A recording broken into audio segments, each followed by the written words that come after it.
morning, everyone, and welcome to our virtual Schreiner Saturday. My name is Danielle Yansky, and I'm the Director of Admission here at Schreiner University, and we are so excited that you have joined us virtually this morning. We decided to host a virtual Schreiner Saturday to ensure that all of our prospective students and their families had the opportunity to learn all about Schreiner. And today we're going to do just that.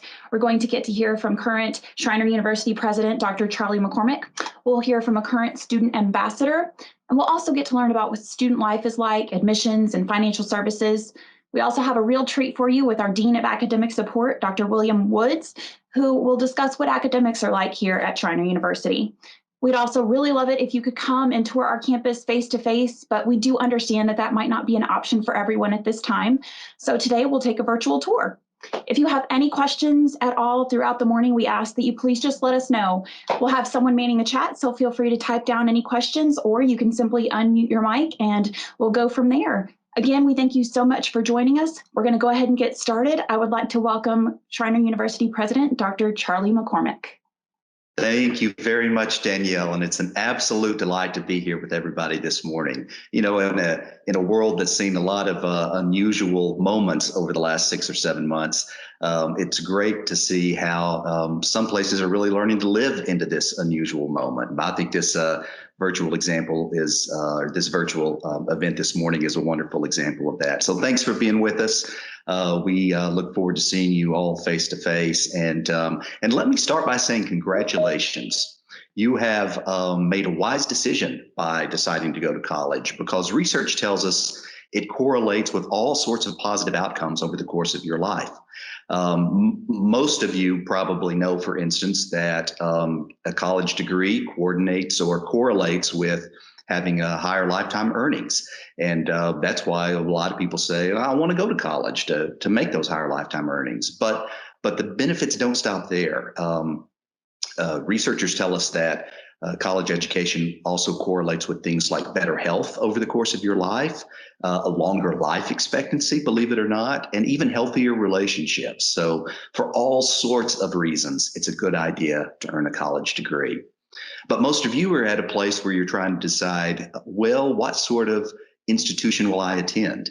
And you're trying to find what's going to be the best fit for you. And all of these schools are trying to decide if you're going to be the right fit for them. And so determining this fit at this point is very important. And as you do your college search, you'll see that there are schools that are research universities and technical schools and community colleges and regional colleges. And Schreiner falls into a category that some people refer to as a liberal arts institution. And let me unpack that just for a second this morning to explain what that means. I will tell you that even though it really harkens back to the classical world and the Greeks and the Romans, that I think it's hard to find a more relevant education today. And the reason for that is because while we care very much about that first job you're going to get after you graduate from Schreiner, we also know that you're going to be living in a wildly unscripted world. And you're going to have 4 or 5, not just jobs over the course of your lifetime, but careers over the course of your lifetime. Some of those careers haven't even been invented yet. And so there's no major that we can put you in to help you prepare for that. And so this liberal arts education really was founded in the idea that the free person, in order to remain liberated and not to be enslaved by others, need to be able to do things like think critically and communicate effectively and collaborate with each other. And so at liberal arts institutions like Schreiner, you see that while you certainly take courses in your major field, we concentrate a lot on those timeless skills and habits of mind and disposition, which are going to serve you well when you face this unscripted future. But even among liberal arts schools, there's lots of options to choose from. So why a place like Schreiner? And I'll say that, first of all, one of the things we've intentionally decided to be is small. And we think intentionally small is right, not for everybody, but for some people who really want to learn in a deep relational learning environment, where you'll have faculty and staff and students who really understand your unique challenges and your unique opportunities, and want to walk alongside you on your path. We often tell people if you're looking for a place to just disappear, you probably shouldn't apply to Schreiner because it's hard to do that here. And for the right student, that's exactly the sort of environment in which they'll learn best. We're also a little different from other liberal arts schools because we take our front gate very seriously. And if you haven't been to campus yet, when you do come, you'll pass through a front gate, and we've carved into stone on that front gate, "Enter with hope." And there are a lot of places that care about things like high SAT scores and high school GPAs, and we're all very happy with that too. Don't misunderstand me. But we really believe that promise and potential and grit and resilience are even more important for Schreiner students. And so when you're making application, I encourage you to tell us about and illustrate the ways in which you have lived a life that's been gritty and resilient, because those are the sorts of students that we're really looking for. It's also the case that Schreiner's a little different from other schools because we care very much about what it is that you do. Now, here's the truth. Getting a college degree is absolutely necessary for everything you want to accomplish. It's also the case that it's largely insufficient. It's not enough just to have the degree. And so we believe very much that there's a lot of things you need to be doing while you're in college. We have a mission statement that says we're going to prepare you for meaningful work and purposeful lives in a changing global society.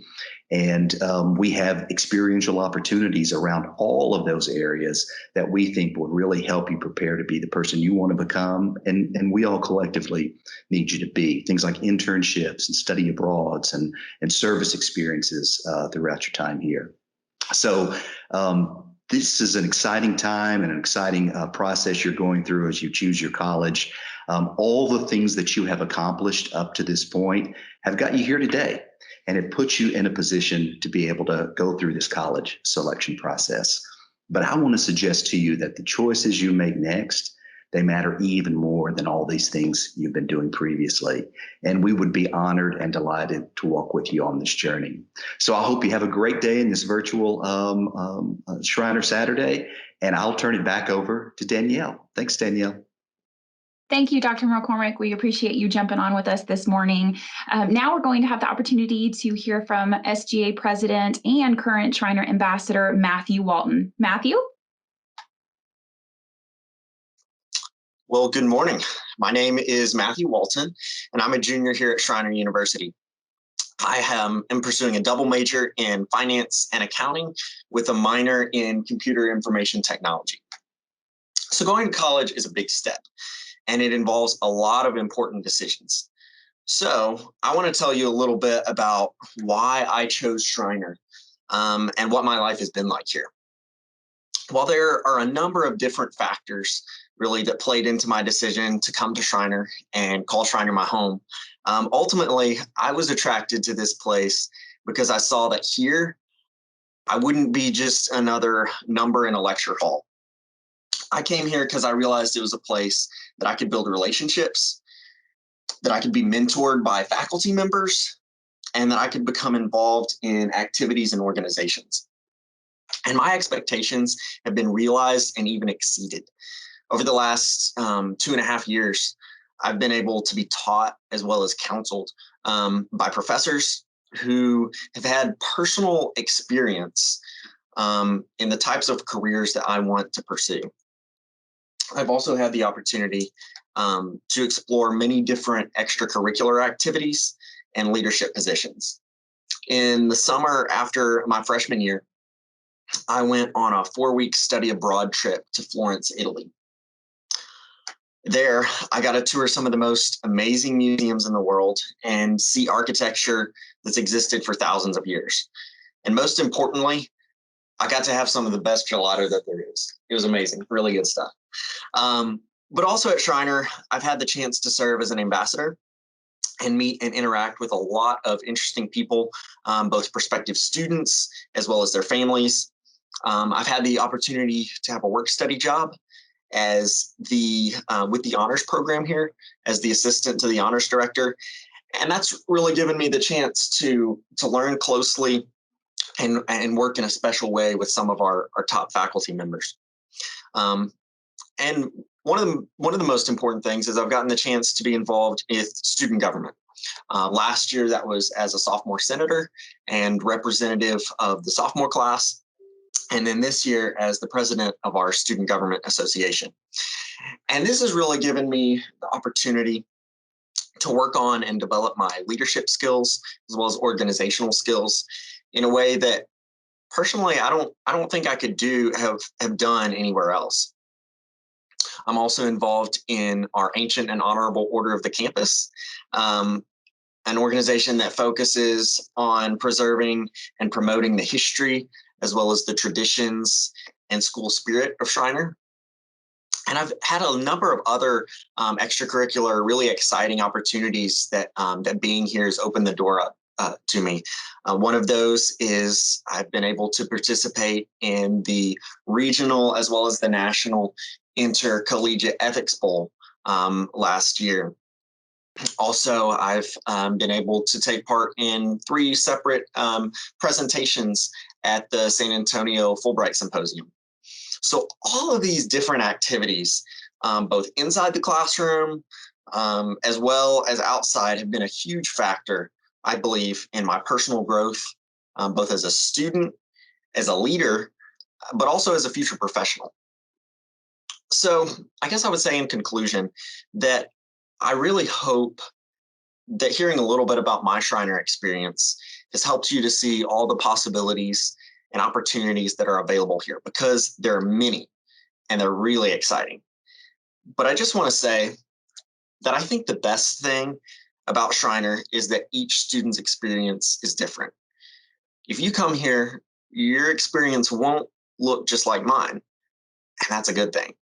Because the awesome thing about Schreiner is that it focuses on your growth and your development as a student as well as an individual.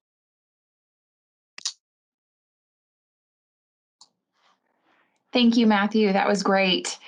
Okay, so now we're going to get to learn a little bit more about student life and what that's like here at Schreiner University. I would like to welcome Dean of Students, Dr. Charlie Huber.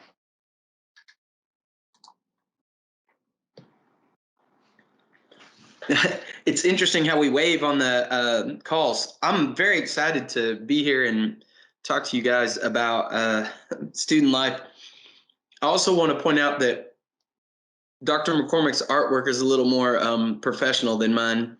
But that being said, student life within the Dean of Students office, we offer a number of opportunities. And as Matthew pointed out, and Dr. McCormick definitely said this, our goal is when you come to Schreiner that you have options of things that really fulfill you outside of the classroom. In addition to that fulfillment, they also challenge and push you to grow and learn and get that experience that will separate you from other candidates for jobs later on. Working for instance, we have a student program board. David Garrels is our director of student activities. And this group produces events on campus, major events, and they handle budgets, they handle contracts. And so you gain a lot of experience through those types of activities. Matthew Walton is being pretty humble, but as an SGA president, he has a massive responsibility to manage other students that really work for him. So he's put into a management position there, but he also has to work with a pretty complex budget. He has to juggle competing sometimes interests from students. So he gets a lot of experience in somewhat of a political realm, but he also has to work with our faculty and staff. He meets with administrators across campus to understand how the university works. All of these experiences are extraordinarily valuable. And so that's what we hope for when you get to Schreiner, that you find a place. But even though we're a small school, we have a lot of options for you in that area. And one of the great joys of being a Division III athletic program is that we put students first in the sense of student athlete. Our athletic director, Bill Raleigh, has from the moment he stepped on campus said that the classroom comes first. But we recognize the importance of having that athletic experience because it's something that brings students joy. And so we offer a variety of athletic programs from riflery to wrestling to basketball soccer, tennis. We really do have a full complement. I coach the barbecue team, so if you're interested in barbecue, we have that. And so we really do have a lot of options within athletics. Our student organizations are numerous and they're growing every day. We have organizations. Active Minds Club is a psychology club on campus. My favorite club that I like to tell families about is our introvert club. And so we often have, I'm not sure what their meetings are like, but I would imagine that they all just kind of sit around and play on their phones, but they do it together. And so it's an introvert club, and we offer that option for students. I had a young person in my office this past week wanting to start a archery team. And so we give that too. If you're interested in starting an organization and we don't have it, if you can find 3 other people on campus and a faculty or staff advisor, you can start your own organization. But truly that outside of the classroom experience is going to separate you from everyone else. And we encourage you to begin building your resume from that perspective as soon as you step foot on campus. So we have a lot of options there. And I think this is a panel, so I'm supposed to leave you guys time for questions. And you can definitely ask me questions about the outside of the classroom experience, but I kind of wanted to introduce that as that. So, and is there anyone else? Well, yeah, we're good. Yes, feel free to unmute your mics if you have any questions for Dr. Huber. And and I also want to talk about our residence life experience. The one area that I didn't really hit, we offer on campus both residence halls and apartments. The apartments are reserved for students, upper class students. So as we encourage everyone, we have an on-campus residency requirement. And the reason we have that is because that on-campus experience is hard to beat. And I also tell people all of the learning that you do in the classroom, probably the most important learning is how to have a roommate. A lot of people eventually will get married and they'll choose that life, and nothing prepares you for a married life like having a roommate in college who doesn't put the toothbrush on the sink the way you want them. So we have residence halls. With our residence halls, we have meal plans that are associated with that. So you eat in our new dining experience on campus, which from a student life perspective, our dining experience has improved tremendously. And Matthew and our other students can tell you, we have a lot of great options. We have a new food truck that allows students to take lunch over at our trailhead. And it's a beautiful spot if you haven't been to our campus, it's one of the highlights now, I think. We recently opened that. But all of that's through food services and, of course, through residence life. A lot of the questions I get on residence life have to do with what you can and can't bring into the halls. You can bring in a coffee pot, but you can't bring in a plate warmer. Anything with an exposed coil really is the big one. And then the other most common question we get in residence life is how big of a refrigerator are we allowed to bring? And it really depends. It has to be a mini fridge. You can't bring in a full size. Although a couple of years ago, we did have a student try to bring in a full size refrigerator to their residence hall. That was fun to watch them try to unload that off the back of a truck. And so we offer that. And then, of course, we have a security staff on campus that helps maintain that. One of the greater experiences that students can have within student life is the becoming a resident assistant, which is a great way to learn how to help manage students in crisis. And Dom's on, so Dom's telling you exactly 3.4 cubic feet for the refrigerator, definitely not full size. And so our security staff and the residence life staff, by becoming a resident assistant when students get here, it helps defer some of the cost of it. Definitely is nice because our resident assistants, part of their pay is actually being able to stay in housing. And so their pay is their housing. But really what they get out of this is an experience of dealing with students in crisis, dealing with conflict, because oftentimes you'll have roommates or suite mates that have conflict, and our resident assistants are the first line of assistant, or the first line of help that we can provide in that area. Is the residency requirement 2 years? No, the residency requirement's not year-based, it's hour-based. So students can technically move off campus when they hit 90 hours, or if they turn 21, or if they are a veteran in the U.S. Armed Forces, or I think, so it's 90 hours, 21 veteran if they have a child, those sorts of things. There's a couple other if they live within one of the surrounding counties to us, and so there's a list of those counties online. But so we ask, and that's typically 3 years. We ask students to stay there freshman, sophomore, junior year, and their senior year if they want to move off into Kerrville and get an apartment, or they can do that. We oftentimes though have seniors that stay on campus because it's just more convenient. It definitely is easier to get back and forth to class when you're here on campus versus having to drive in every day. And so, and we've done the math with students. The savings are not, it costs about the same to live on campus as it does off campus. The convenience really tips the scales. So that's a good question. Well, thank you, Dr. Huber. I think that's a perfect segue. We do have Dom Mason here, who is our Assistant Director of Res Life, and he can tell us a little bit more about what residence life is like. And Dom, go ahead and talk to us a little bit more about the dorms. Absolutely. And if I can, I'll probably share my screen too. Let's see here.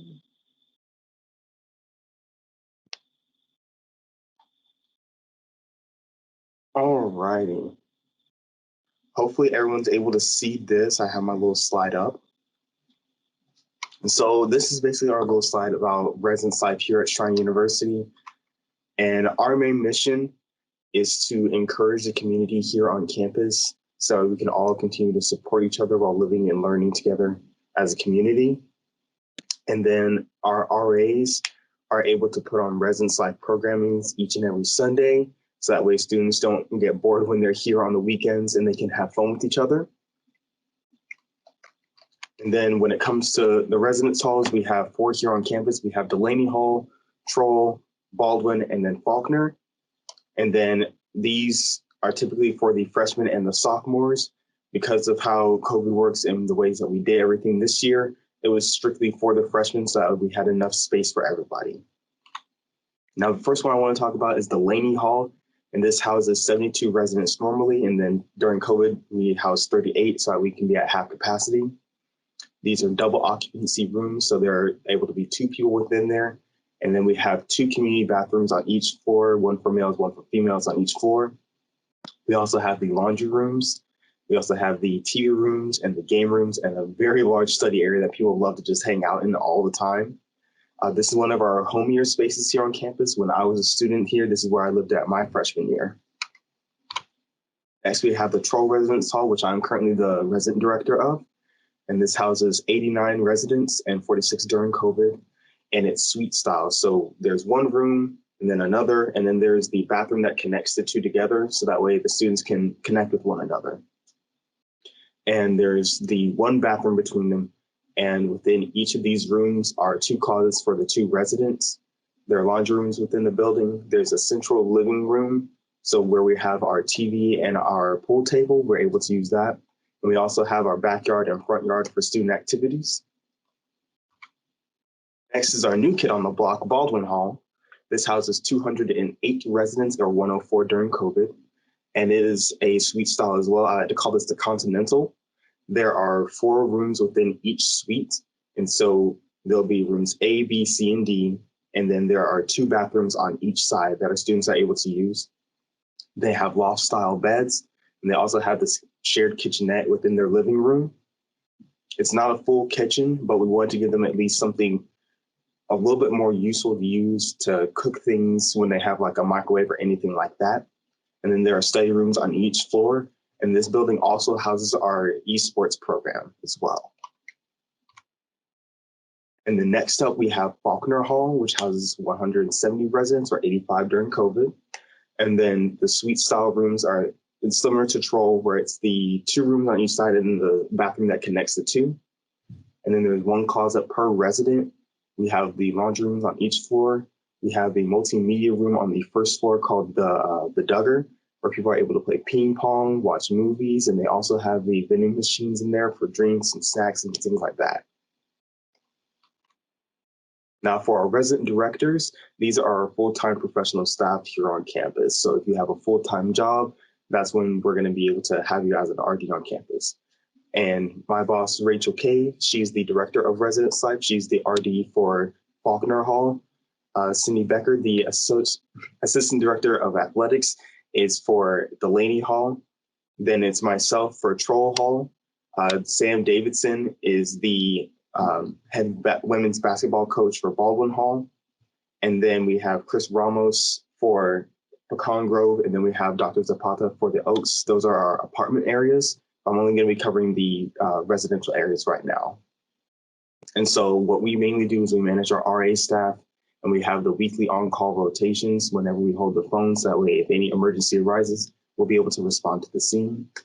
And then we're also just maintaining the student life here on campus and make sure it's a safe living environment. And next up are RAs, our residence assistants. We have the two classifications of RA and then senior RA. Senior RAs are basically veteran RAs that have shown enough experience and maturity to be able to manage the RA team along with the RD. And we usually have about 4 to 5 RAs per building, or whatever the size looks like for a building for that year. And they're here to help you guys make the transition from home, make sure that you're following all the policies on campus. And they also have the on-call rotations, but because they're students and they have lives of their own, they do it on a daily basis rotation. And then every month or every 3 weeks, we have health and safety room checks to make sure that everything's clean, everything's working how it should be in your room. And they also help develop programs on the Sundays, the RA events. So that way people just want to stay here on campus and keep building that community. And if I didn't cover anything that you were specifically asking for, you can either type in the group chat or you can send some emails to this slide right here at, it's taking forever to load, but is the reslife@schreiner.edu email. And then I'll be able to respond back to you as soon as I can. Thank y'all so much.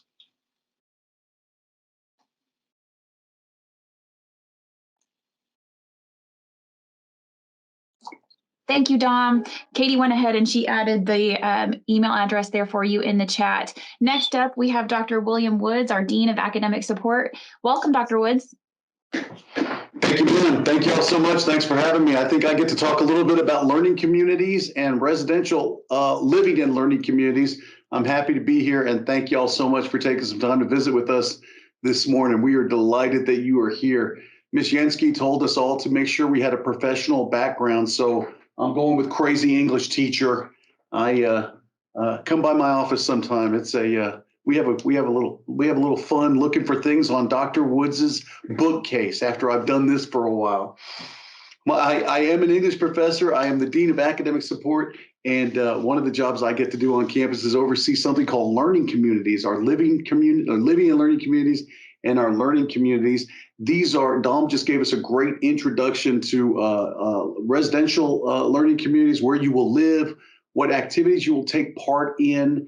And for freshmen in particular, we have a special situation known as learning communities. What we like to do is we like to find students who are interested in certain topics, maybe academic majors, maybe programs, interests that they would like to be with other students and spend some time working with professors, working with directors of individual communities that take classes together, study together, and work on projects together with other students that are so inclined.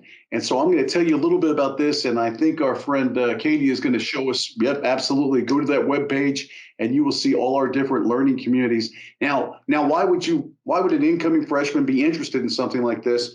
Well, we know that students who take part in learning communities and living in learning communities tend to do better academically. There is a little support group as they work their way through that first freshman semester, which can be a little challenging. So it's nice to have others with you. We know that we retain these students at a higher rate. You will continue your college education. Those of you who find yourselves in a learning community tend to stick around, which is good. A little bit higher grade point average. And we just know that you're more connected. You'll get that message here again and again. Schreiner is about connections, and we really want you to have a good experience when you first land here. And so you can find the list, but I'll highlight a few of our communities right now that we're looking forward to filling up. And I will say, apply early. They have a tendency to fill up pretty quick. We keep them intentionally small, 15 to 20. Some of them get up to about 25 students. And so if you are interested in the learning community, I encourage you to find the director of that community and make that application early. We want you to have a good experience, and we want you to find the community that you like. The question that often comes up is, can I join more than one? We like you to stay in one. And this is open to any major. It's not, even though it sounds like, some of them sound like, oh, well, I should be this kind of major to be in this community. That's not the case at all. We welcome all majors. So for next year, next fall, we are looking at an honors learning community. Those are for academic students who want to be challenged a little bit. You know who you are, right? You want to work with professors and maybe get that feeling of being challenged a little bit. We have our Schreiner Institute. Those are for folks who are interested, incoming students who might be interested in a career in the military. You'll hear more about that, and you'll see more information about that. These are folks that may go off to ROTC. They may have ROTC, or they're going to get a 4-year degree with us and go to officer candidate school. We have our learning support services. These are for students who have documented learning differences, who want a little extra attention, a little help along the way. We've got Dr. Gallick over there and that great group of tutors who help you make your first semester a success. We have a pre-nursing program, which tends to be our largest program. A lot of you out there are interested in the nursing field. And thank you, and thank you. We have a great director, Dr. Camuzzi, who will take you through your first semester and get you ready for the rigors of a nursing program, get you ready for that career. Our cybersecurity group is a group of, they don't like it when I call them this. These are my hackers. These are the people that know how to protect our data and protect all our stuff. And so these young folks are going to get together and work on cybersecurity, which again, it's open to any major, and it certainly would look good on a cover letter. It would certainly look good on a transcript. That would be some job security, I think.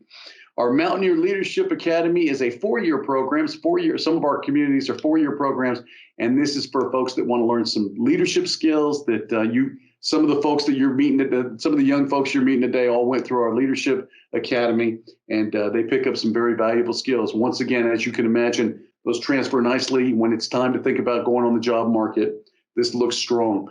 Our Creative Arts program is for those of you who are musically inclined, or you've done a little acting. Perhaps you've worked on literary magazines. Maybe you're interested in graphic arts as a career, communication design.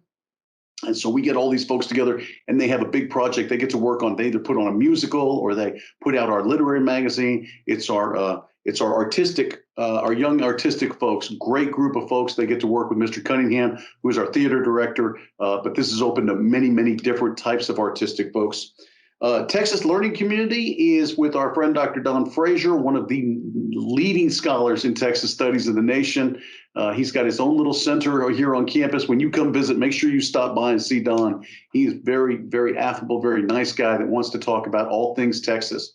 And he likes to say, many of us are going to end up, why leave the state, right? We want to work here anyway. And so that's open to any major who may want to have some work with an outstanding Texas historian who's teaching some pretty applicable 21st century skills. We're looking at a few others, but I think I'll leave it there, and I welcome your questions. You'll find me. I'm pretty easy to find, and I get to talk to you in just a moment again about some academic support and some majors here. So if you have questions about the learning community, give it some thought. It's a pretty unique little experience. Thank you, Danielle. Thank you. Thank you, Dr. Woods. He's right, guys. These learning communities are amazing things, and they do fill up fast. Katie added them there in the link for us. And if you do have any questions for us, go ahead and just put them in the chat, or you can definitely reach out to Dr. Woods. He is absolutely amazing and really fun to talk to. So if there are no questions, I'll wait just a second. Any questions for Dr. Woods? Okay, so if there's no questions, we're actually going to move back on over to SGA President. And we'll see if we can see Matthew this time. Matthew, welcome back. There he is. Thank you. I think I have my camera working now. Well, I know I talked to y'all just a few minutes ago, but I'd like to go into just a little bit more detail about a couple of the student organizations that I'm involved with, because this is the student life segment. And first of all, our Student Government Association. So our Student Government Association is essentially the representatives of the student body. We represent the student body. We work to govern the student body as well as improve the Schreiner experience. And we've done this in a number of ways over the last few years, through our projects, through our legislations, et cetera, from things like making washers and dryers, making laundry free on campus, things like adding certain emergency numbers to the back of student IDs, all the way to enabling students to have Easter Monday. So kind of a wide variety of different ways that we try to, things that we look at and ways we try to improve the Schreiner experience. But the basic setup for SGA, we consist of an executive board that as president I'm a member of, as well as a Senate. So our Senate has representatives from each of the classes. So we have freshmen, sophomore, junior, and senior senators, as well as members at large who represent the student body as a whole. And then we have a judicial board that consists of 9 justices that help to decide any questions and student cases that are brought up before our judicial board. So you can probably kind of see it's modeled after our U.S. government, and that's kind of the basic setup for SGA. But as well as passing different legislations and working on certain initiatives, one of our other big goals in SGA, and personally one of my big goals this year, is to help strengthen our other student organizations. And one of the ways that I really appreciate that we get to do this through is various organizations on campus, and we have a lot of registered student organizations. They can come to us at the Student Government Association and ask for help funding their events. So whether that's the Organization for Latino Engagement comes and they're sponsoring an event, or whatever organization it might be, we get to be a part of other organizations by helping them put on their events as well. And one of the big events that our SGA is working on this semester is we're hosting a Halloween drive-through trick-or-treat event for our local community. So we're going to have a lot of our student organizations out there. We're going to have some faculty. We're going to have some staff. And so it's been really exciting to have that come together. Us as a campus being able to be involved in a positive and yet safe way in our local community. And then lastly, SGA is also involved in service projects. So we have 1 or 2 different service projects that we work on throughout the year, and all of our members are involved with. So that's kind of an overview of our Student Government Association. Obviously, that's one of my passions and one of the things that I'm most heavily involved with on campus. But another organization that's really neat and special to Schreiner is our Ancient and Honorable Order of the campus, and that's another organization that I have the privilege to be a part of. I joined and was inducted into that organization the fall of my sophomore year. So I've been a part of that for just about a year now. And basically, we work on promoting the history and traditions of Schreiner. So as maybe some of you are familiar, Schreiner was founded in 1923 as a military institute. So there's a long and really rich history with a lot of different traditions and stories involved. But our mission is to help promote and improve the history, the traditions, as well as the school spirit here at our Schreiner home.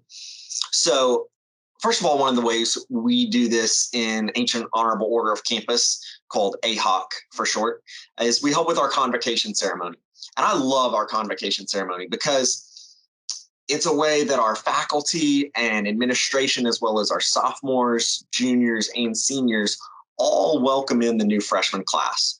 So I know when I came in as a freshman after the first week of classes, it was just really special and cool to be able to come and observe and be a part of this ceremony that really made me feel welcome and feel a part of the university. So in AHOC, we help with that convocation ceremony in order to welcome in our newest members of the Schreiner family, the freshman class. Another thing we do is called Tea with Captain Schreiner.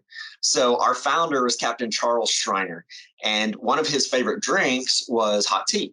So every semester, right around finals time, AHOC members as well as other students will all gather around our Schreiner seal, drink tea together, kind of prepare and hopefully get a little bit of good luck before we take our finals for the semester.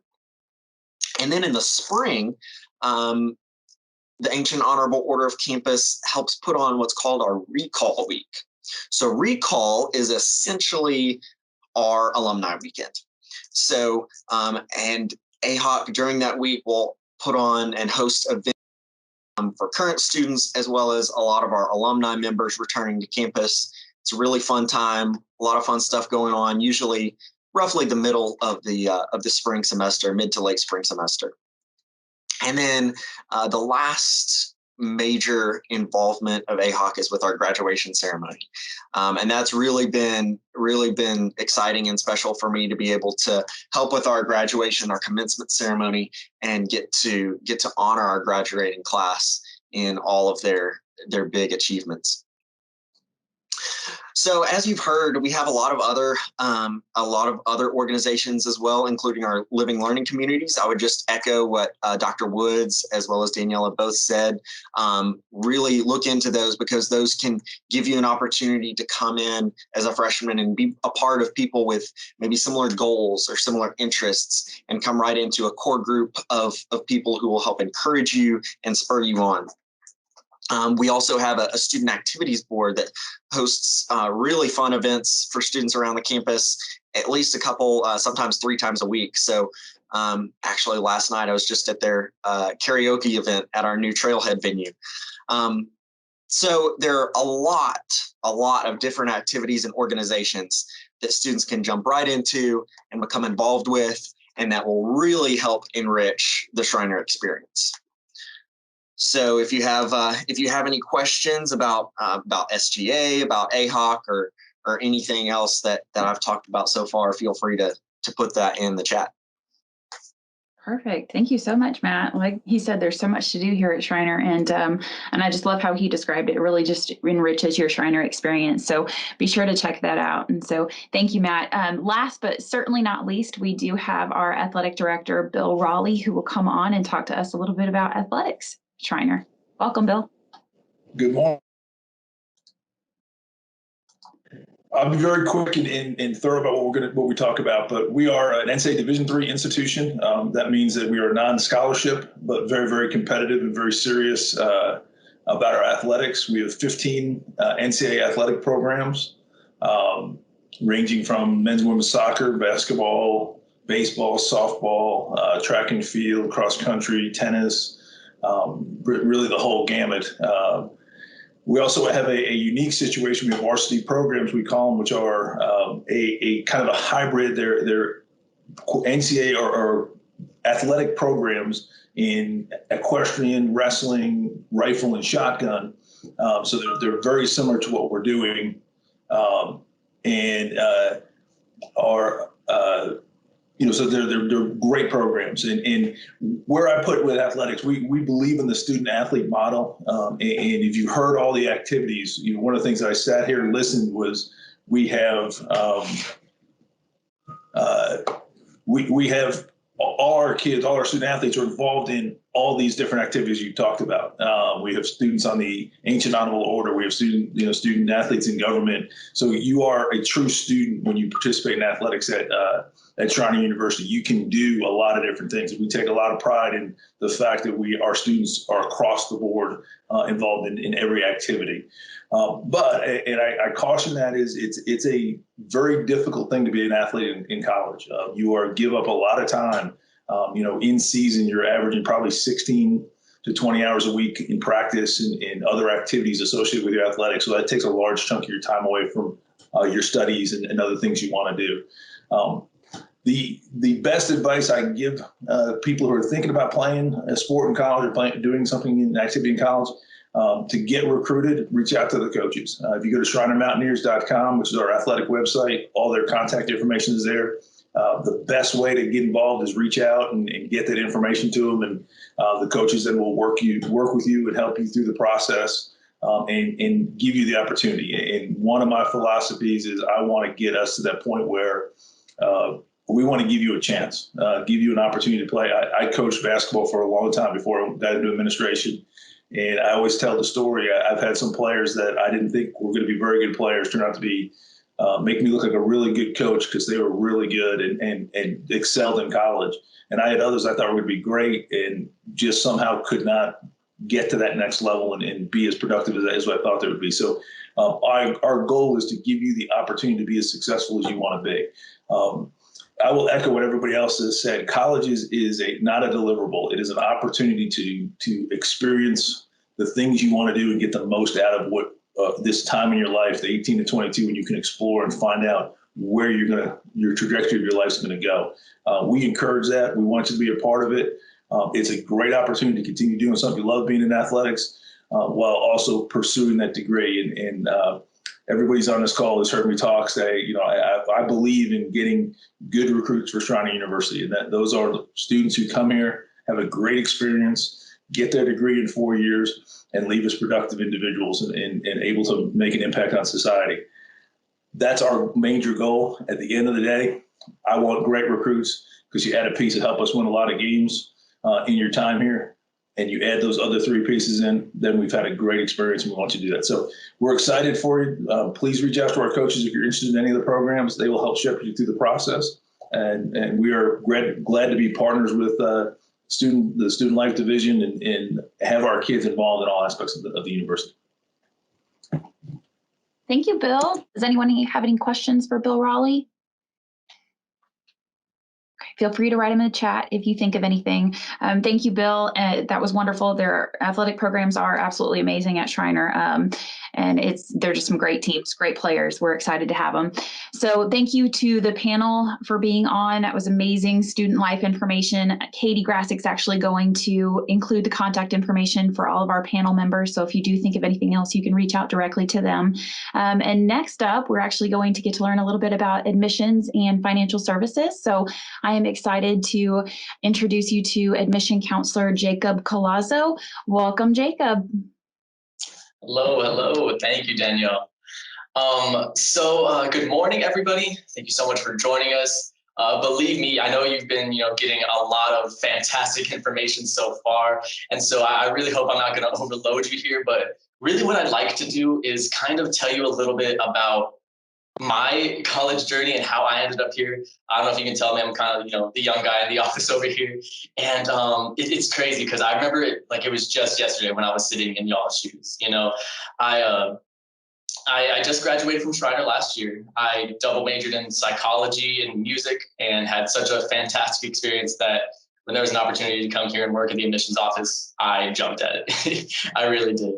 And so really what I really want to convey to you is a couple of the highlights that I think make Schreiner really special, as well as some of the things that honestly, I wish I knew a little bit more about when I was starting my college search and gathering more information the same way that you guys are right now. So me personally, now, like I said, it was just yesterday when I was doing this exact same thing. I'm from San Antonio, and I will say that for a lot of my buddies that I was growing up with, college just really wasn't on the radar.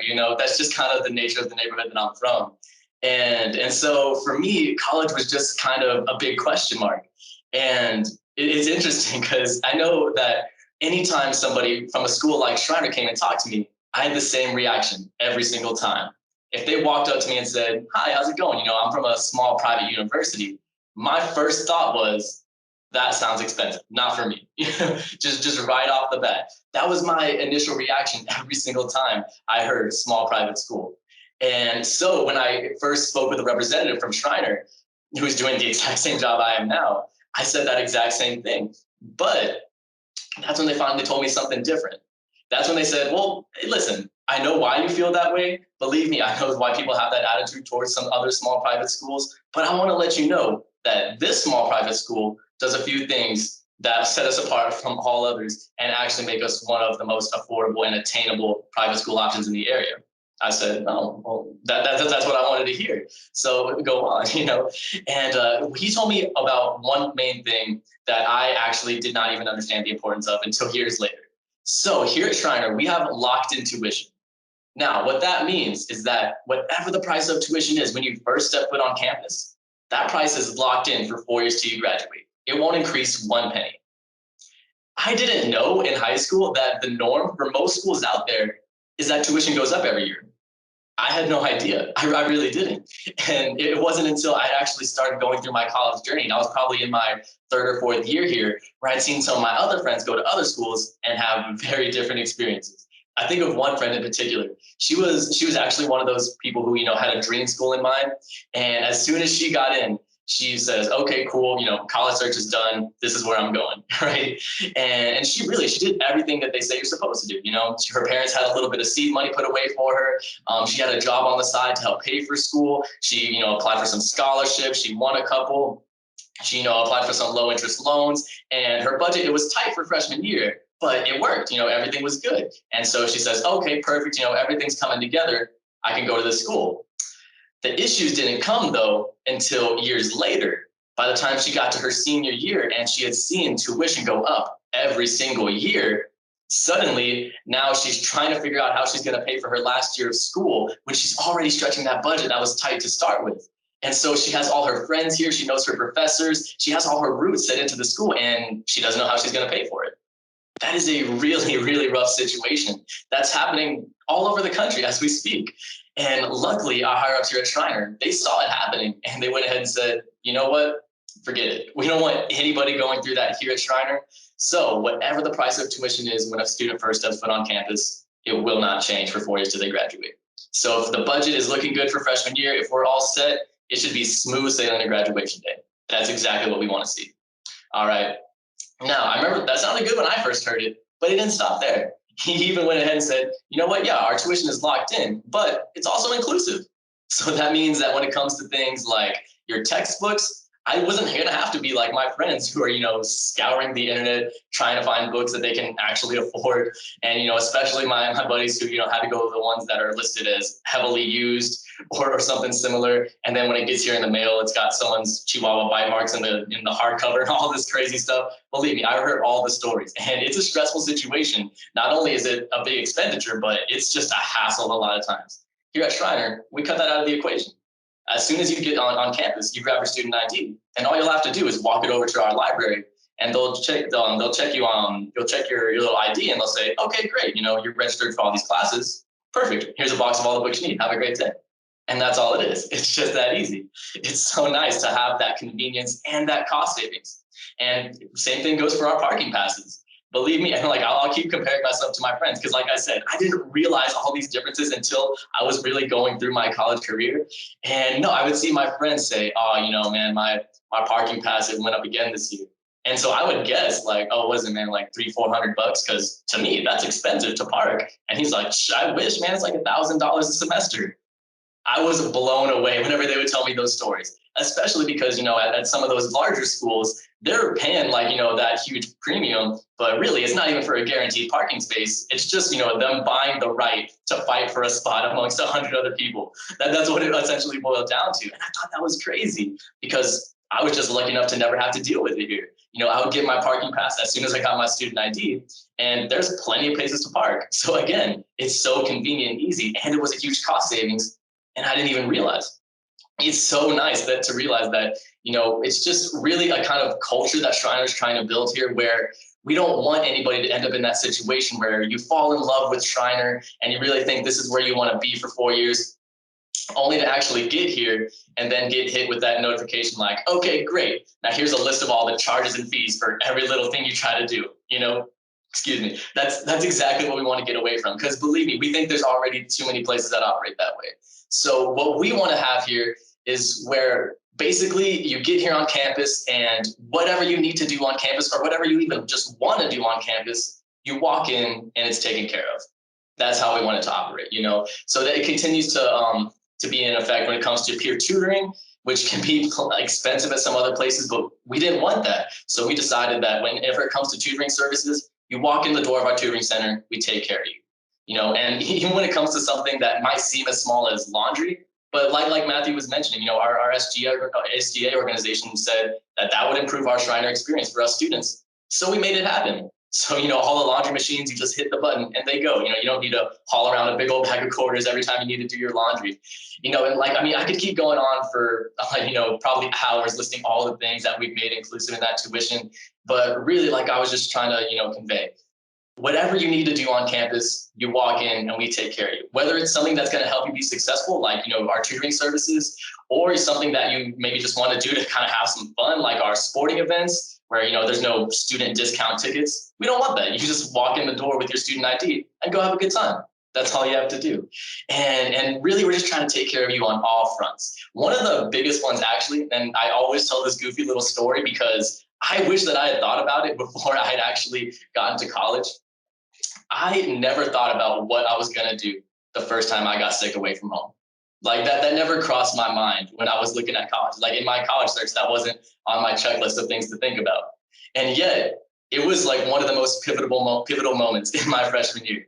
I remember there was one day where I just woke up in my dorm and I wasn't feeling well, so I had that moment where I was just like, oh man, I had all these things to do today. Let me email my professor, going through all this routine.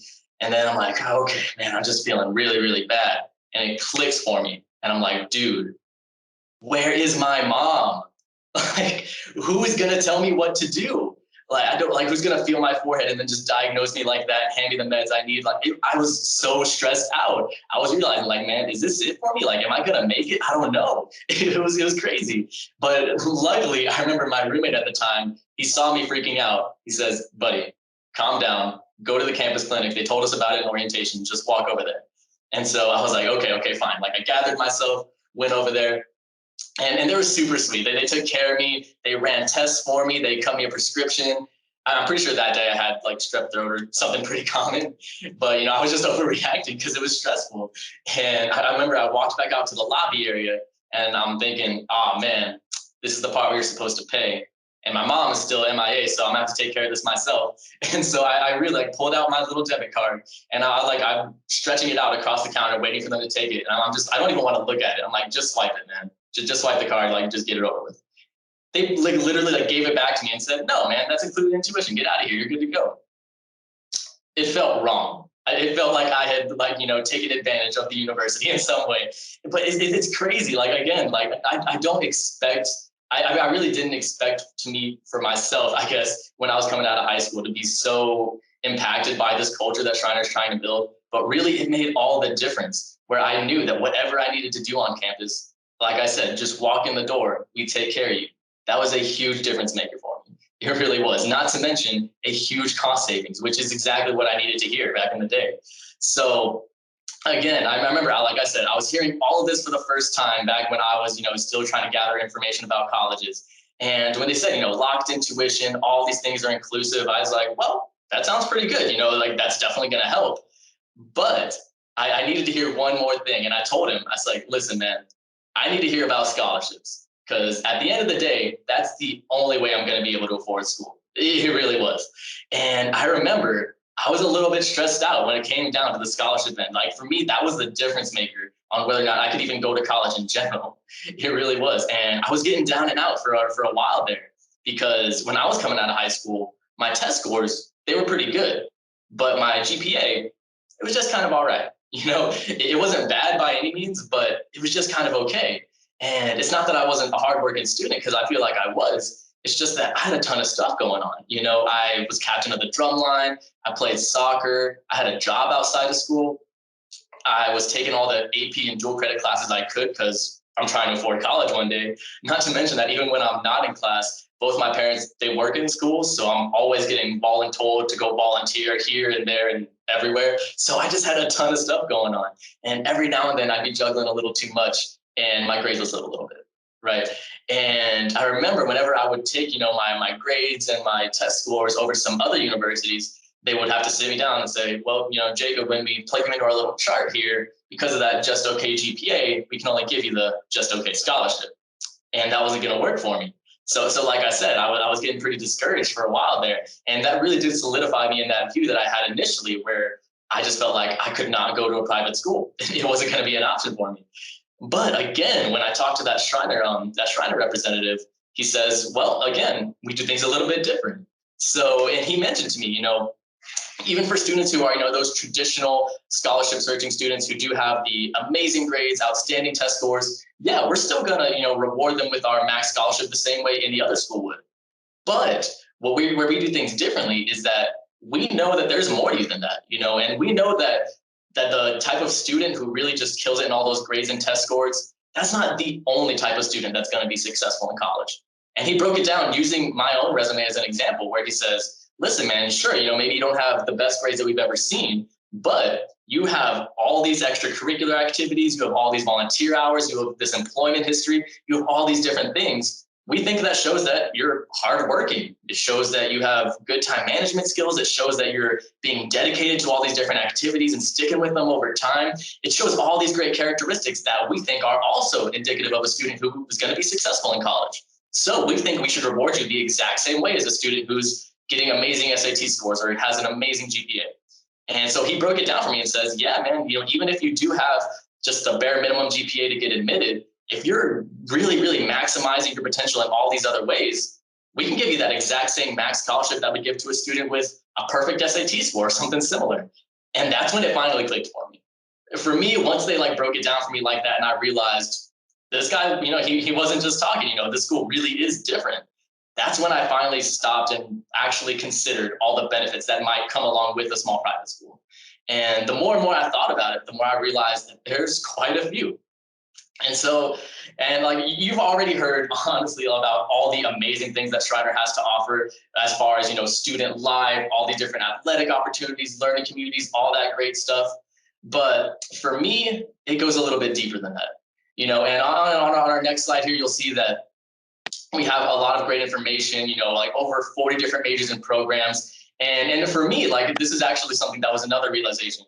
Because when I saw a school that was, so small, I thought, well, will they even have, majors that I'm interested in? Will they even have things that I really want to do on campus? And as you've heard, over the past hour or so, there's never a shortage of things to do on campus. And with over 40 different majors and programs, there's tons of options. So I was really happy to see all of that. But again, the reason that I was actually truly drawn to Schreiner, it was a little bit deeper than that.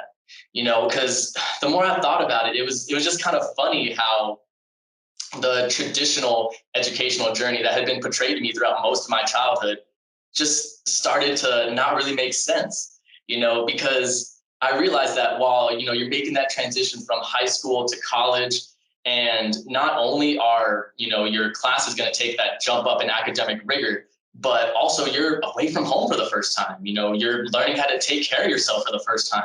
You're going through all of these different changes in your life that make it a really difficult time. And yet, in the traditional sense, if I went to a large school where, for that first year, I'd be sitting in, auditorium rooms of a few hundred students, then suddenly, while everything is more difficult than ever, I'm also now more isolated than ever, more detached from the person who is really supposed to be helping me and guiding me. I'm more on my own than ever. And that just really didn't make sense to me. It just didn't. And so the more I thought about Schreiner and all the different people I had met and all that great information that you've been given today as well, I realized that, well, sure, things are going to be more difficult than ever, but yet at the same time, now I have more guidance than ever. I have more attention than ever. I have people walking with me step by step, kind of helping me master all these things that I truly am passionate about, because they helped me find and identify those passions and then helped me do everything I could to achieve my full potential in all of those ways. And for me, that was the difference maker. That's what really made sense to me, because I knew that it was going to be a difficult time in my life, and just having people who just have my back every step of the way, I felt like that's exactly what I needed. And, 4 years later, I feel like that was spot on. So without further ado, I do want to hop into the application process itself. Now, if you've already started this, that's fantastic. But for those who are still, kind of gathering more information, this is what it's going to look like. Okay, so the easiest way to apply is going to be by our website, schreiner.edu. honestly, we try to make it, as convenient as possible. So really, you can complete our application in a good 15, 20 minutes if you have all your information on hand. So it's really quick and easy. Although if you are also doing the Apply Texas application, then all you'll need to do is add Schreiner to that list of schools to send it to, and we'll process your application the exact same way. And we'll be good there. When it comes to your GPA, all you'll need to do is self-report. So we don't need to, wait for the official stamped transcript just to get the ball rolling. If you know your GPA, just punch that into our online application and we'll be good to go from there. And then when it comes to our SAT and ACT scores, I know that it's been, kind of a crazy year with, test days getting pushed and rescheduled or just flat out canceled. So for fall 2021, we've made those test scores optional. Okay, so if you don't have those test scores, then don't worry about it. You can still apply and get accepted just the same way. However, if you do have those test scores, my personal advice is actually to go ahead and submit them on the application, even if you are still trying to maybe improve on those scores in the future, because those can actually help you out when it comes to that merit scholarship consideration that I mentioned earlier. If you do have scores that are good enough to kind of help your case, maybe bump you up a little bit, they will be considered. However, if they're not going to help you out, don't worry, we're not going to let them hurt you. Okay, so I do want to mention that. And then our involvement in extracurricular activities. Like I was saying, that's what saved me when it came down to the scholarship consideration. So my advice is put all the information that you can think of. If you were, in a leadership position, say you were a section leader, drumline captain like me, I don't mean to brag, but things like that. Include all the awards and accolades, all the volunteer experience, extracurriculars, all the good stuff. Okay, so give us as much information as you can think of. And then lastly, the last step would be to pay your application fee. Although, because you guys are joining us for this cool little event today, I see that Katie Groschick has actually put in the chat a little promo code to waive that application fee. So that's that code is gonna work on our website, that Schreiner.edu application. So that's our little treat for you guys today. A little thank you for joining us. We're gonna waive that application fee. All right, so other than that, that's really going to be our last major step in the application process. We really like to keep it simple. So if you are interested in doing that, definitely hop on that when you can. And lastly, if you have any questions, comments, concerns for us, reach out to us, And I know that, of course, pretty much every university that you talk to is going to say, contact us for questions. But I consider this a little bit different. When I tell students to contact me, I really mean talk to me. Because I feel like that's really what kind of sets Schreiner apart, is we can have those conversations. I don't want to be just the guy that you ask about transcripts and scholarships. And while I do want to talk about those things because they're important, those aren't the only things that we can talk about.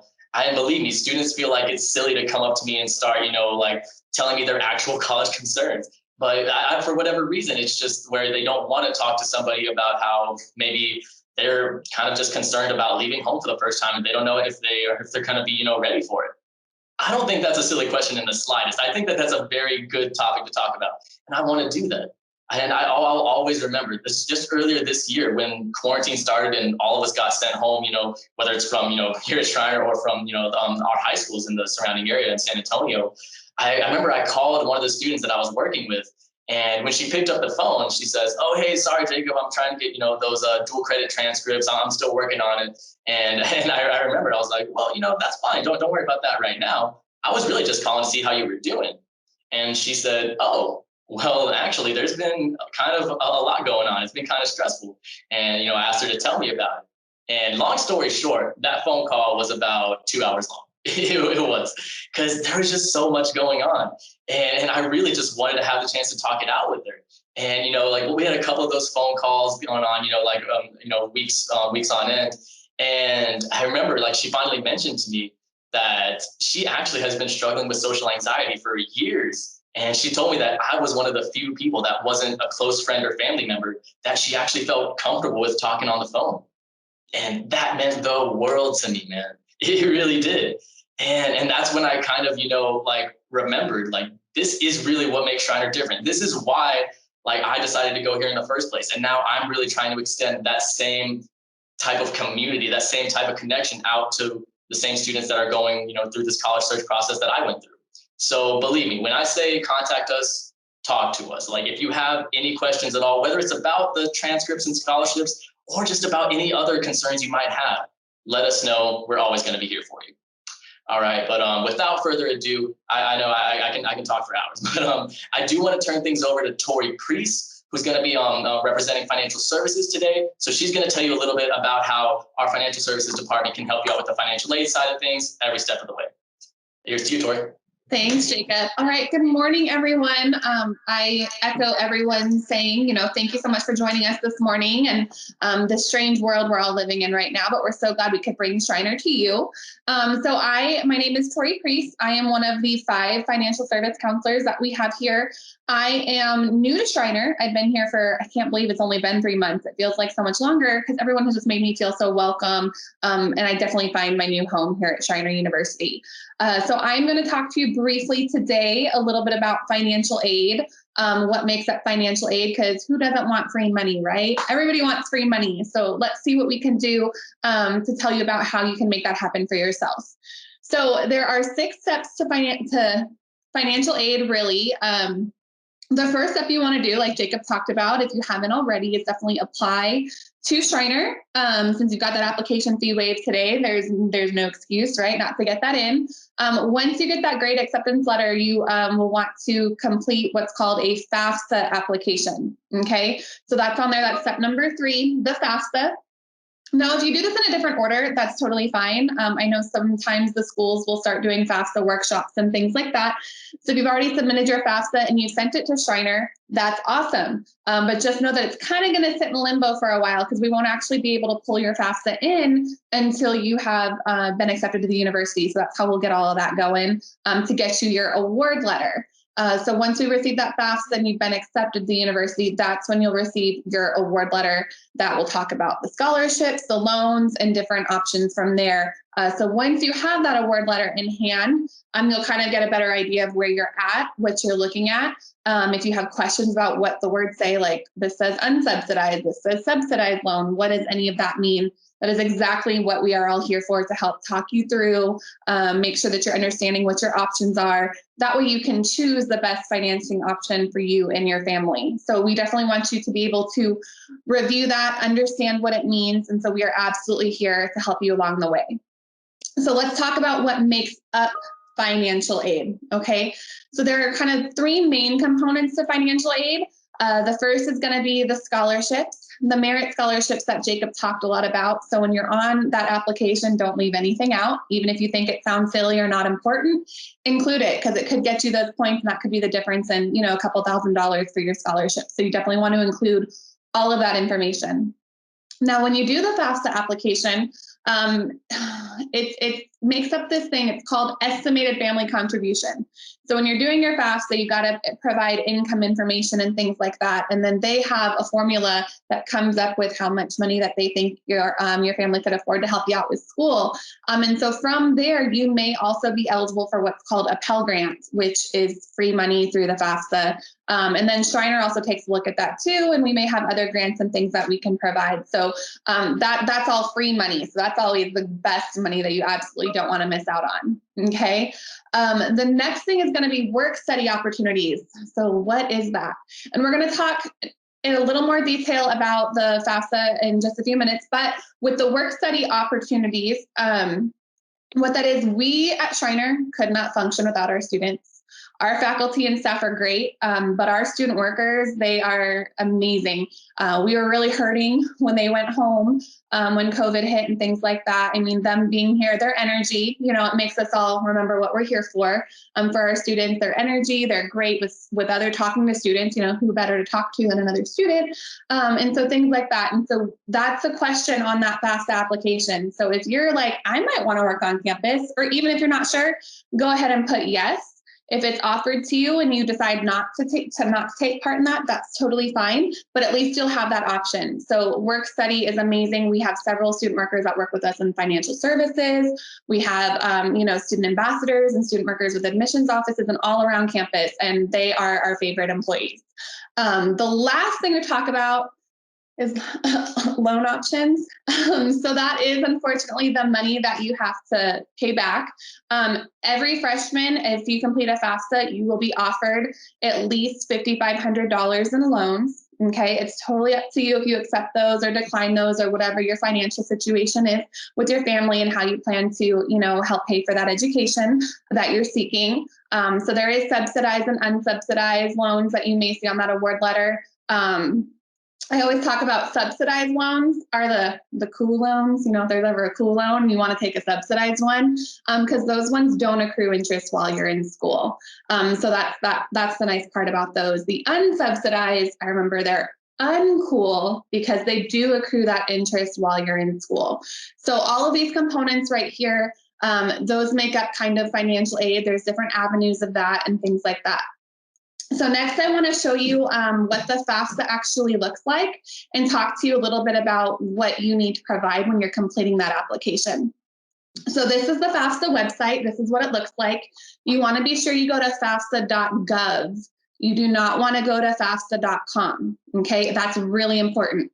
FAFSA stands for Free Application for Federal Student Aid. So everyone's favorite word in financial services is free. Okay, so if you go to FAFSA.com, they're going to charge you to complete your FAFSA. But being that the first word of the whole application is free, you should not have to pay a dime for that. So make sure you go to FAFSA.gov. Okay, the FAFSA did just open on October 1st. So it's something if you're home this weekend, staying in with the cooler weather that just came to Kerrville, if you've got that cooler weather too and you want to stay in and maybe work on that, that's great. The information that you're going to need when you do that is you're going to be your 2019 tax information because we go based on prior year. And so when you're completing the FAFSA application, you're going to put in your student information, your name, your address, things like that. And then you're going to need your parents' income information as well. So next we're talking about what you're going to need for the FAFSA with that 2019 income. So you may want to have your 1040 paperwork in front of you if you've already filed your taxes for 2019. That's going to make it a little bit quicker and easier for you. However, even better than that, the FAFSA has created this really cool data retrieval tool where you got the FAFSA.gov website talking to IRS.gov.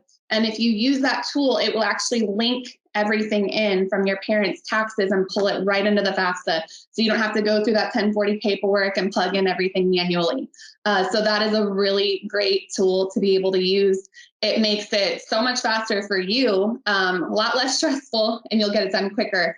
It's also really nice. Sometimes every year, the FAFSA will randomly select students to be selected for what's called verification, where we may require additional documents from you. We need you to confirm your household size. We need you to confirm those taxes, and we may need tax transcripts and things like that. But if you link directly from the IRS, we don't need some of those items. So if you do get selected for that verification process, it'll go a lot quicker for you. Now, if you do get selected for verification, I always say there's good and bad news with that. The bad news is that it might take a minute for you to get your award letter because we've got to get that verification and everything in before we can get you awarded for the school year. But the good news is you get to work with me pretty closely because I'm the counselor who works with verifications, and I'm such a delight. So we'll get that taken care of and get it going and make sure that we get you awarded as quickly as possible. Okay. Now, being that we're talking about 2019, obviously we're pretty much all the way through 2020, which has been, what a year, right? And so with that, maybe your circumstances have changed. So next you'll see that there are some things that could have happened, right? Maybe your income has changed due to a job loss or a job change. Maybe your parents have recently gotten married or divorced, or now you have a new sibling, so there's more people in your household.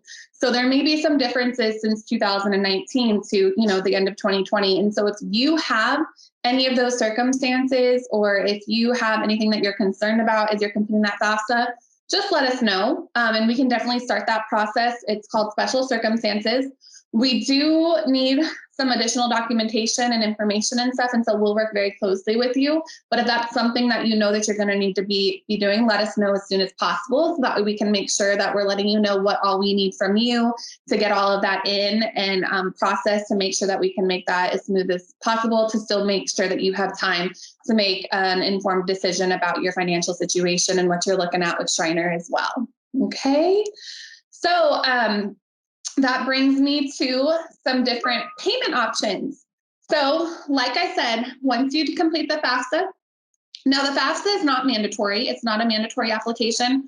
We highly encourage it. I'll hear people say all the time, oh, no, I won't qualify for anything on that. You know, we make too much money or whatever the case is. Well, even if you make $2 million a year, you'll still qualify for some student loans. So you may still be eligible for some things. And sometimes you need that FAFSA application to turn in for certain scholarships that you may be applying for. So sometimes it's a good thing to do since it is free and it doesn't cost anything, just maybe a little bit of your time. You can definitely do that. So once you get that award letter and you've seen what you've got as far as the merit scholarship, maybe that Pell Grant or any other loans, there are other options as well if you have what's called a gap amount. So maybe what's offered through the FAFSA and through your merit doesn't cover your full housing, tuition, your meal plan, and all of that. And so there are other options to help pay that as well. So we do have a payment plan option where you can set that up to pay monthly, which is really nice. There are other loan options, parent loans, things like that. College access loan, VA benefits. If you're fortunate like I was, my dad gave me his GI Bill, which was wonderful to help me out with school. GI Bill, Hazelwood, anything like that, you can definitely let us know. So there's lots and lots of payment options that we can kind of go over with you to see which one's going to be the best fit for your family. Okay. Now, we absolutely want you to contact us. Like I said, there are 5 of us financial service counselors. And so we are happy to discuss financing options. If you have any concerns about your FAFSA, I had a student come in yesterday. She's like, can I come in and do it with you? Because I want to make sure I don't do it wrong. And I'm like, absolutely.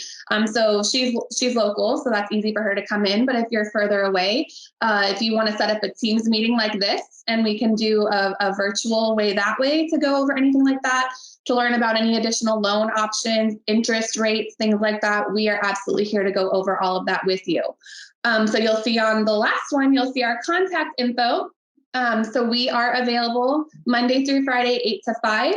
That is our phone number and our email as well. So definitely send us those emails, call us with those questions. We are here to help you however we can to make sure that you love Schreiner, fall in love with Schreiner, and that it's affordable for you. So any questions, we are always here. Thanks. Thank you so much, Tori. Trust me, she is a delight, guys. So if you have any questions, feel free to reach out. She's always happy to help you. And now we get to do a little academic overview from our Dean of Academic Support, Dr. William Woods, and then hang in there because we do have a pre-recorded tour of campus, and we'll finish it up with a closing from Mike Foster. So take it away, Dr. Woods. Yes, ma'am. Thank you. Thanks again, and appreciate y'all sticking around to hear a little bit about academics, that other big part of college. At some point, as a young incoming student, you're going to have a moment where you have to think about, okay, well, I'm here.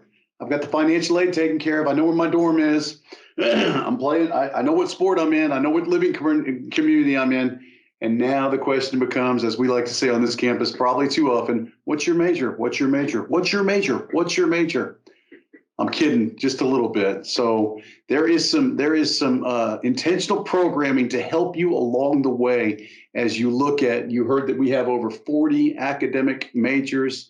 We are happy to take you on a journey through any of those. Now, some of you have known exactly what you want to do since you were, some of you out there are my teachers out there. When you had your little room set up and you set up your classroom, my nurses out there, you were already working with those stuffed animals, right? We come by it, we know what we're going to do, we know where we're going to be. And the good news is at Schreiner University, you have faculty advisors who are ready to help you declare that major. You'll see in just a moment, I'm sure Katie's going to put up in our chat box how to look at. I'm not going to put them up there, but you'll see our list of possible majors. I will tell you that we break our academic majors down by divisions. We have 7 academic divisions, and our faculty advisors and our division directors are there to help you as you make this little journey. Our academic divisions are business and technology, education, human performance and behavior, humanities, nursing, science, and visual and performing arts. Let's talk just for a few moments about some of those. If you are the student who shows up and you are not sure what you want to be when you grow up, that is a perfectly good answer. I teach freshman IDST 1301. A lot of folks on this call teach 1301, And that's sort of the welcome to college class, how to make it through college. You heard Jacob telling us about that first waking up with a sore throat. We do a little bit of that in IDST 1301. We do a little bit of how do you separate those whites from those darks when you're at that laundry mat that's not charging you any extra money. There's always a poor student. There's always a poor student with the pink shirt in the first.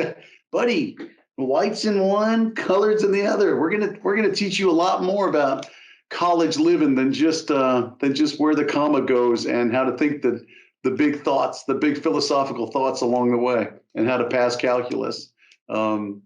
So in that course, we start to help you on your journey towards an academic home, to a major, to a field. And as I tell my IDST 1301 students, it is perfectly okay to look at anybody on this campus when they say, "What's your major?" You are so allowed to say, "You know what? I'm not sure right now." We call those pre-declared. I'm pre-declared. I haven't really, I want to take a few classes and then I'll figure out where I land.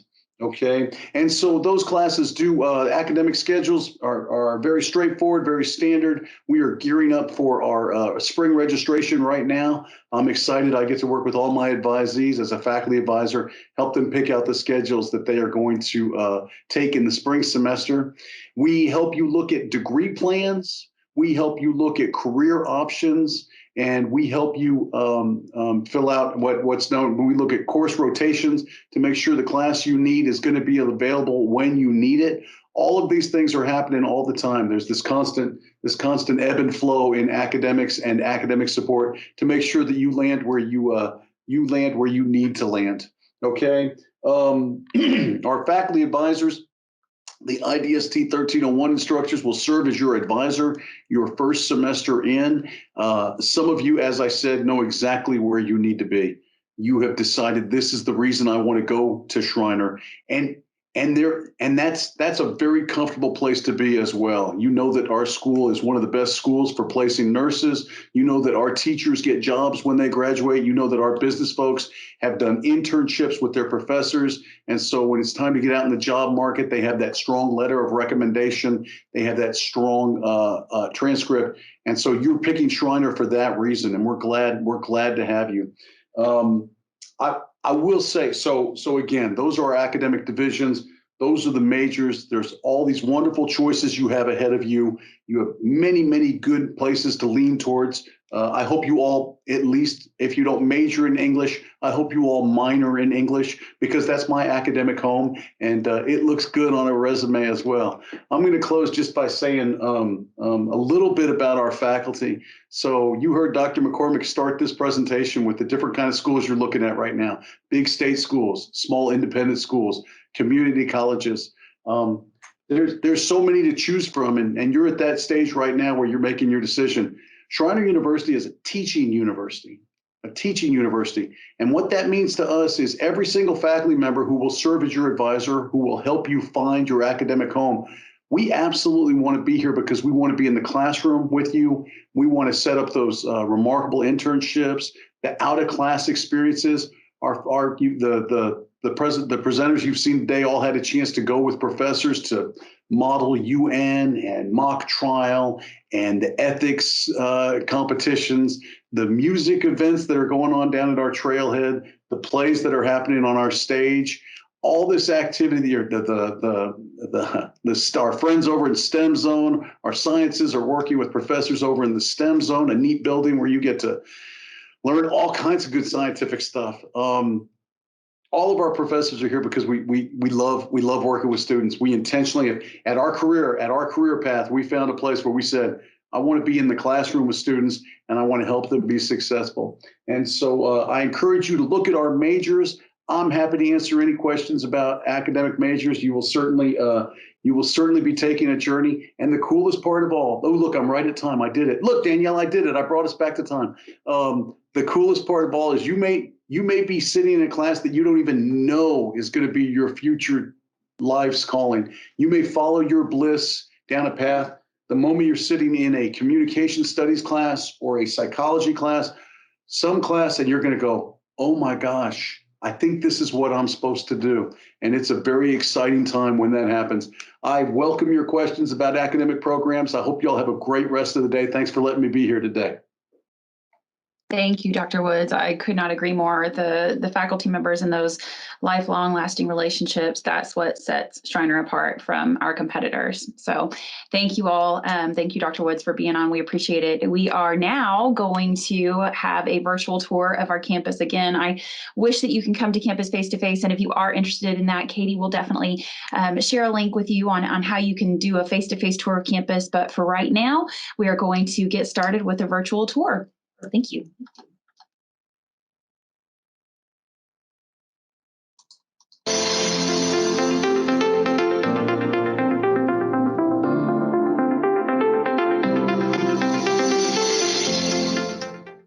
Hello, I'm Toby Appleton, Marketing and Communications Manager for Schreiner University, and welcome to your virtual tour of our campus today. I invite you to check out our website, look at our accolades and rankings, and see what U.S. News & World Report and Kiplinger's, among others, have said about us and why we're the best.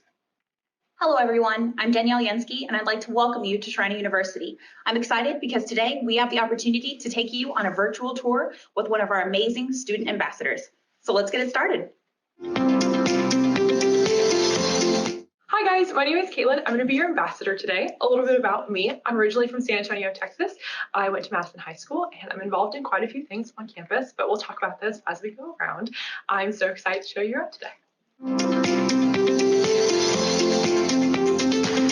Okay, so now we're outside of Tom Murray. This is actually our president's office. One of the great things about going to a small school is you really get to know the president of your university. So when you graduate in 4 years, there's an opportunity for you to actually get a letter of recommendation from your president, which is super unique. And that's just one of the many perks of going to a small school. Hello, my name is Charlie McCormick. I'm the president of Schreiner University, and welcome to your virtual campus tour. On this virtual campus tour, you're going to see some beautiful buildings and some beautiful locations, and we're proud of the way this campus looks and feels here in the beautiful Texas Hill Country. But I'll remind you as you go through this that Schreiner's more than its spaces and its locations. A lot of what Schreiner's about is the people who are here. And we believe that for certain students, they'll thrive in an environment of relational learning.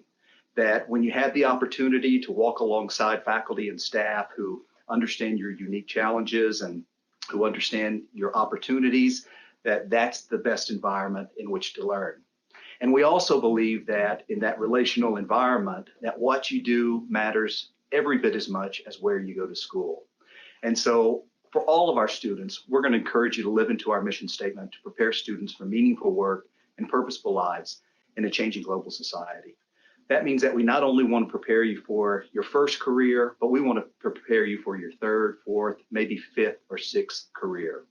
We know that graduates in the next few years are going to be living into an unscripted future, and we think that the learning environment that we provide is just the sort of habits of mind and dispositions and skills that students will need, not to just survive in this future, but to thrive in this future.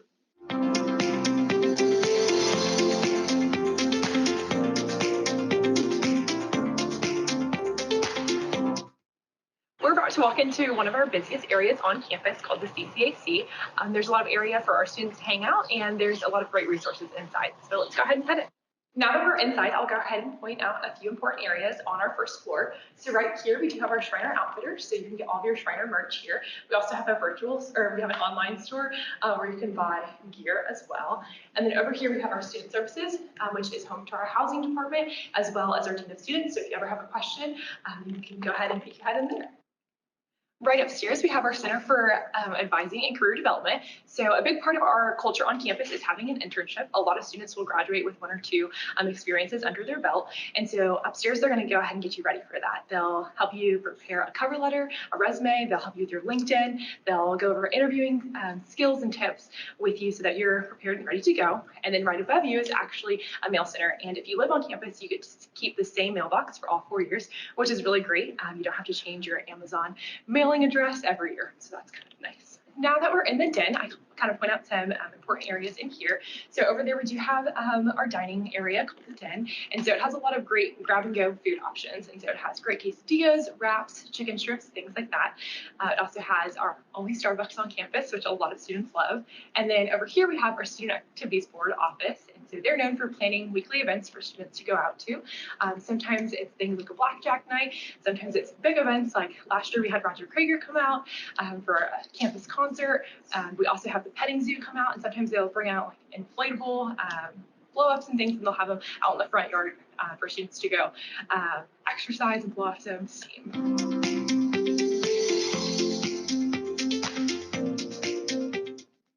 Right behind me is Delaney, and Delaney is one of our freshman sophomore living options.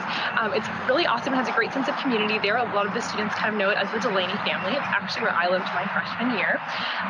It's also known for its community-style bathrooms, which at first it seems kind of weird, but it's actually great because you don't have to worry about cleaning your own bathroom every week. You don't have to worry about buying cleaning supplies. So it saves you a lot of money, and it's just a great place to live. Now we're in another one of our freshman sophomore living options. This is called Faulkner. It kind of has a little bit of a hotel vibe, and that's what a lot of students really like about it. It was one of our newer options, and we'll go ahead and go see your room here in a second. Okay, now we're in the inside of a dorm room inside of Faulkner, and so you can see a lot of things set up. So all this furniture is going to come in all the dorms on campus except for this piece right here. So this piece has a space for a mini fridge, a microwave, and a TV, but everything else is going to be included. That's the desk, the chair, the underbed storage, and there's a little bedside table with some storage as well for all of our students. One of the great things about living in Faulkner is that you can actually control your own AC here. That's going to be the same for Delaney and for Baldwin. In Troll, which is one of our other freshman sophomore living options, it's going to be a little bit more of a community style heating and cooling system. But one of the benefits about living in Troll is that it actually has all cylinder block walls. And so if you're looking for a really quiet place, if you like to be super quiet when you study or when you sleep, that's definitely going to be ideal for you. I'll show you a study room real quick. And so these are at the end of every wing inside of each of our buildings. And they're just a great little study place for you to get together with friends. It's really nice if it's raining outside because you don't have to walk all the way to the library. In addition, if you live in a living and learning community, you'll have a wing of a hallway dedicated to that program, and you'll actually get your own study room. So the benefits of that is, since a lot of the students in your living and learning community are going to be in similar majors or at least have similar passions, you'll have an area where you can get together and work on that, work on the classes that you're most likely sharing anyways. And so just a great little area, a little hangout place. Right outside the front doors of Baldwin Hall, we have two very important buildings. So we have our Mountaineer Fitness Center, which inside has our clinic. It also has our workout area, and so you're actually a member for life once you graduate from Schreiner, and so you can use that. And then over here we have our event center, and so a lot of big things happen there: basketball, volleyball, sports like that. They're all going to take place in there, which sports are actually included in your tuition as well, so you don't have to worry about paying for it at all of your games. All right, so now we're in one of my favorite buildings on campus. It's known as the STEM zone. And so it's dedicated to all of our STEM majors, but any student is allowed to use it. It's open 24/7. And so if you need a late night study session, this is definitely the place to come do it. It's a little bit futuristic. There's a lot of different studying tools and techniques for our students here, as well as some study rooms for like group discussion and conversation, for things like that. So yeah, one of my favorite places. This is Moody Troll, which is our math and science building. It's also home to our nursing students. Over here we have a lab, so a lot of our students do research either independently or alongside a professor. Inside this hallway is actually one of our largest classrooms on campus. It fits about 53 students. That class is rarely full, but I did take one psychology class in there where it filled up, but I think that's just because psychology is so popular on campus. For the most part, your classes are going to be pretty small. I would say our average class size is about 23 students, but I've been in classes as small as 7 students, and of course classes as large as 53. And so as you get further into your major, your classes definitely get a little bit smaller. Great small school. Welcome to your next stop on the virtual tour here at Schreiner University. Welcome to the chemistry department. I'm Professor Adrian Zapata, and I'm going to tell you a little bit more about what we do here in chemistry and a little bit about what we do in the sciences. We focus on creating students that can compete at the national level. So we place our students in the correct coursework, and we increase the rigor in the correct amount to allow them to do well on national placement exams. So the idea is that we get you in and we're going to take care of you, we're going to mentor you, we're going to build your resume so that way you can get what you need to get when you leave here. We're making sure that you're going to be successful in whatever it is that we do. So those are some of the opportunities that we can grant here through an education at Schreiner. Because what you get with a Schreiner education, just so you know, I can speak for my department, is you're not coming in and taking courses and scheduling classes and then leaving. We take care of you, and I want to emphasize that. If you give me 100%, I will meet you there 100%. All right, so now we're at the heart of campus. So this building is Weir, and when we first opened in 1923, this was everything to our military students. It was where they lived, it was where they ate, worked out, went to class, things like that. And now it is home to our liberal arts students. And so if you're interested in studying history or psychology, English, things like that, this is definitely going to be your primary building. Also, our freshman courses are mostly hosted in here. Hello there. Thank you for stopping by to see us here at Schreiner University. My name is William Woods. I'm the Dean of Academic Support here at Schreiner University. I'm also an English professor. I've been here since the fall of 1997. I'm standing in front of the Weir Academic Center. It is our flagship building. It is the center of campus. I wanted to take a moment to talk about the stairs in front of me. These are the steps that every single incoming freshman class has stood on from the fall of 1993. And every graduating class has, at the end of their journey, put on their cap and gowns and stood here for a group photo. We've got photos going back quite some time. When you come see us in person on campus, you'll have a chance to step on these stairs as well. I'd like to invite you into the Weir Academic Building. If you'll join me, we're happy to have you. Walk this way. So we're coming into the center of the building now. This is our main lobby. This is the second floor of the Weir Academic Building. Interestingly enough, it is numbered as the first floor. We like to tease our freshmen a little bit when they get here. We say, go find the third floor, but that's only numbered to the second floor. They figure it out when they finally get here. This is the home of the academic programs here at Schreiner University, along with all the labs and the lectures and the science buildings and the other buildings.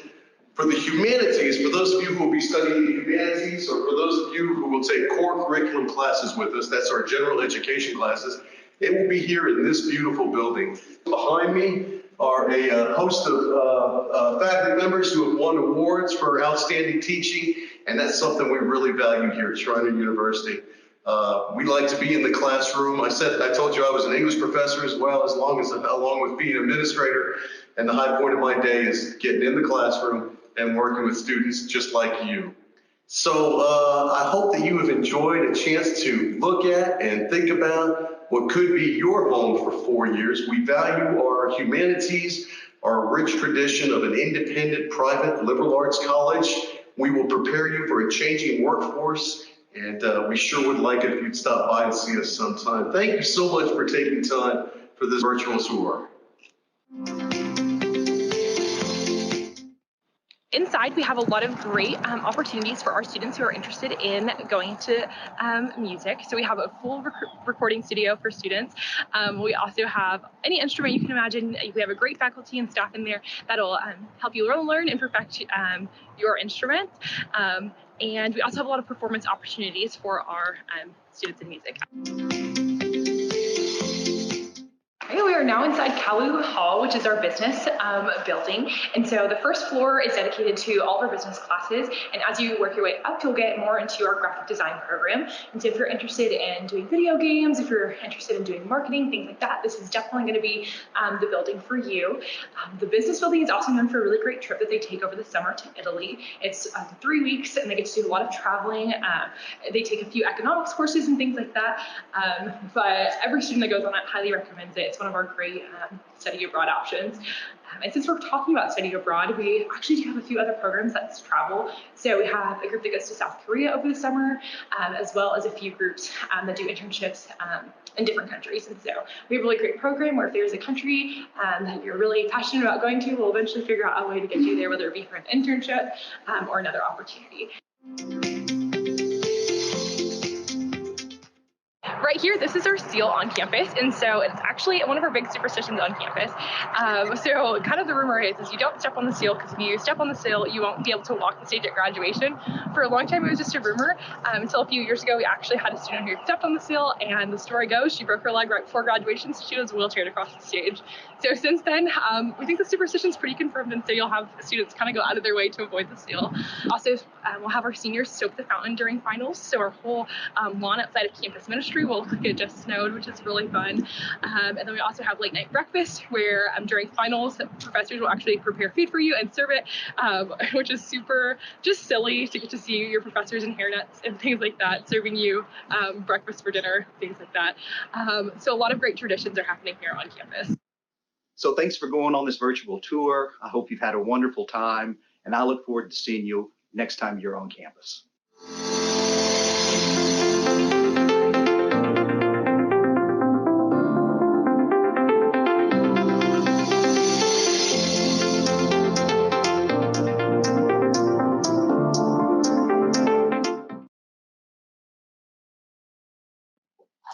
Wonderful. My favorite part about that is it really does look like there's little bubble tumbleweeds that'll roll across campus when they soak that.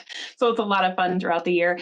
And last but certainly not least, we do have Mike Vasquez, who is our enrollment manager. So we want to thank you all for joining us today.